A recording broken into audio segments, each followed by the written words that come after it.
Assalamualaikum warahmatullahi wabarakatuh. Perkenalkan, nama saya Muhammad Farhan dengan NRP 5028201071 dari Departemen Desain Produk Industri dan dari kelompok 2 ingin mempresentasikan hasil kerja dari kelompok kami dengan judul makalah Pengaruh Kecanduan Game Online pada anak usia sekolah dasar di wilayah Surabaya. Di sini. Perkembangan ilmu dan teknologi yang semakin pesat ternyata membawa perubahan dalam segala lapisan masyarakat. Seiring dengan perkembangan dan kemajuan teknologi, game sangat berkembang pesat di dunia. Seperti halnya perkembangan game online yang marak terjadi pada masa-masa sekarang ini.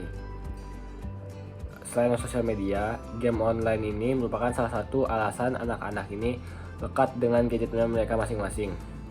Kecanduan game online yang dialami pada anak usia sekolah dasar ini dapat mempengaruhi banyak pada aspek anak-anak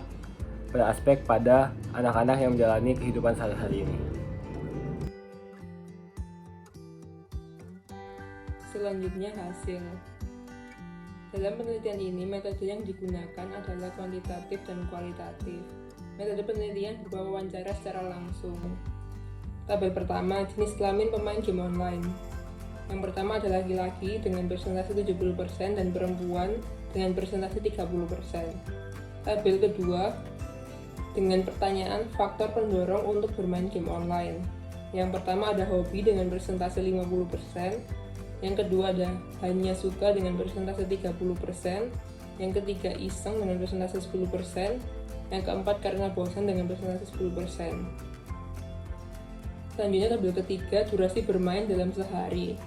Dapati hasil bermain selama 30-90 menit dengan persentase 20%, bermain selama 91-150 menit dengan persentase 40%, bermain selama 151-210 menit dengan persentase 30%, dan bermain lebih dari 210 menit dengan persentase 10%.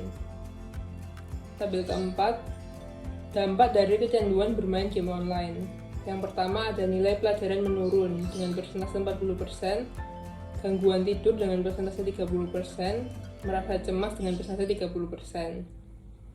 Dari hasil penelitian yang disajikan pada keempat tabel di atas dapat diketahui bahwa dari jumlah partisipan terbanyak berjenis kelamin laki-laki dengan persentase 70%, hobi menjadi faktor pendorong terbesar dengan persentase 50%, dan waktu bermain dalam sehari yaitu 91-151 menit, dan dampak dari kecanduan bermain game online berupa nilai pelajaran menurun mendapat persentase tertinggi yaitu sebesar 40%. Baik, bismillahirrahmanirrahim. Assalamualaikum warahmatullahi wabarakatuh. Nama saya Des Irfan Majid, NRP 5008-201079. Sekarang saya akan membahas tentang jenis-jenis game online. Langsung saja, yang pertama ada jenis game online FPS atau kepanjangannya First Person Shooter. Game bertipe FPS biasanya dipakai untuk game-game bergenre perang atau tembak-tembakan. Monitor komputer kita seolah-olah menjadi mata dari si karakter game yang kita kendalikan. Nah, yang kedua ada game RPG atau role playing game. Nah, role playing game ini adalah jenis permainan online yang memiliki karakter-karakter fiksi yang tentunya hanya ada dalam sebuah dongeng belaka gitu. Jadi ada ceritanya gitu. Nah, yang ketiga ada real time strategy RTS. Real time strategy atau sering disingkat RTS adalah jenis game peperangan yang biasanya meminta pemainnya untuk mengatur strategi yang baik untuk memenangkan permainan.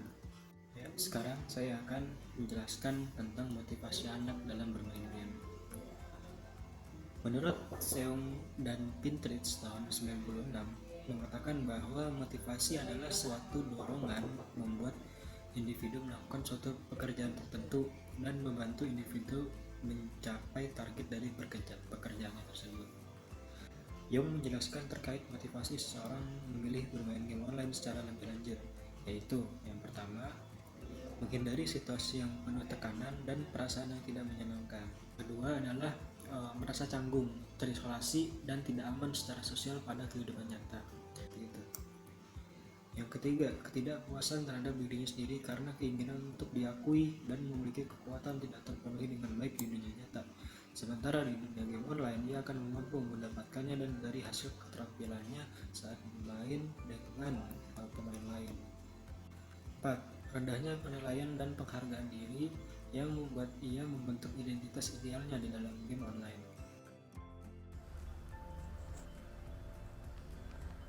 Selanjutnya saya akan menjelaskan berupa dampak kecanduan game online, yaitu berupa dampak dalam aspek kesehatan, di mana dapat membuat kesehatan mata anak menjadi menurun, mulai dari mata lelah, minus bertambah, hingga dapat mengalami kerusakan saraf mata. Selain itu, kecenderungan sedentary life dan memprioritaskan bermain game dibandingkan aktivitas utama lainnya, membuat mereka mengalami dehidrasi, kurus, atau bahkan sebaliknya. Lalu yang kedua, yaitu berupa aspek psikologis. Mereka yang kecanduan bermain game yang mengandung unsur kekerasan biasanya akan lebih bersikap agresif dan memiliki emosi yang tinggi. Meski begitu, sebenarnya bermain game juga dapat memberi manfaat untuk anak, termasuk membantu anak-anak memecahkan sebuah masalah dan meningkatkan kreativitas mereka. Lalu yang ketiga berupa aspek sosial. Mereka yang kecanduan bermain game biasanya bersikap apatis terhadap lingkungan sekitarnya. Akibatnya, mereka akan menjadi canggung atau kurang cakap jika harus bersosialisasi dengan lingkungan sekitarnya. Lalu yang keempat, aspek akademik. Yang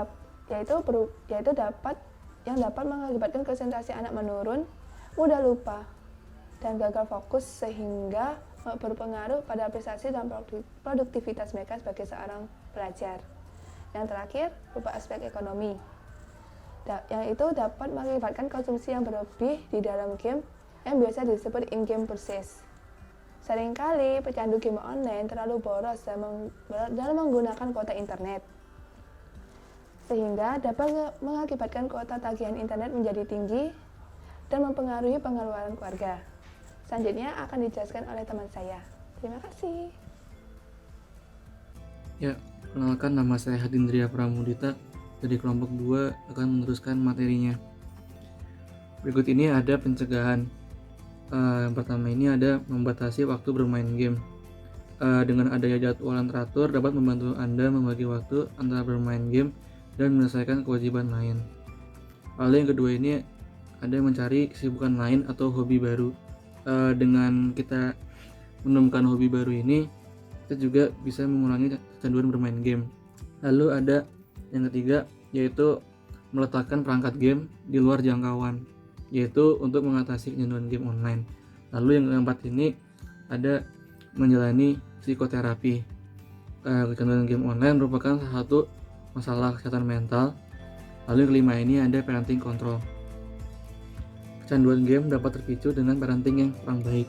Sekarang ini banyak sekali orang tua yang meninggalkan anaknya dengan tablet atau handphone.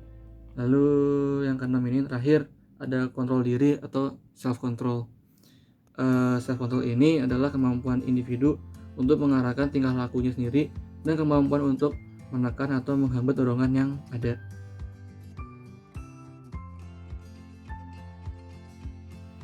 Ya, yang terakhir ini ada kesimpulan. Nah, jadi kesimpulan yang dapat kita ambil adalah pada era kemajuan teknologi seperti sekarang ini, tidak dapat dipungkiri bahwa gadget sudah menjadi sumber hiburan, khususnya game online. Akan tetapi, jika dilakukan secara berlebihan dapat menyebabkan kecanduan. Kecanduan game online ini memiliki dampak yang cukup besar. Dampak itu sendiri menyangkut berbagai aspek dalam kehidupan, mulai dari aspek kesehatan, psikologis, sosial, akademik, hingga ekonomi.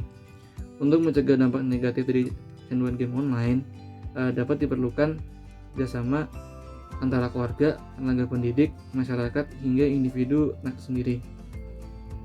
Dengan melakukan berbagai cara tindak pencegahan diharap dapat menekan tingkat kecanduan dan dampak bermain game online berbagai anak sudah usia sekolah dasar. Dengan demikian, anak-anak dapat lebih fokus pada pengembangan potensi diri mereka sehingga dapat berguna bagi bangsa dan negara di masa depan. Ya. Sekian dari penjelasan kami, kurang lebihnya mohon maaf. Assalamualaikum warahmatullahi wabarakatuh.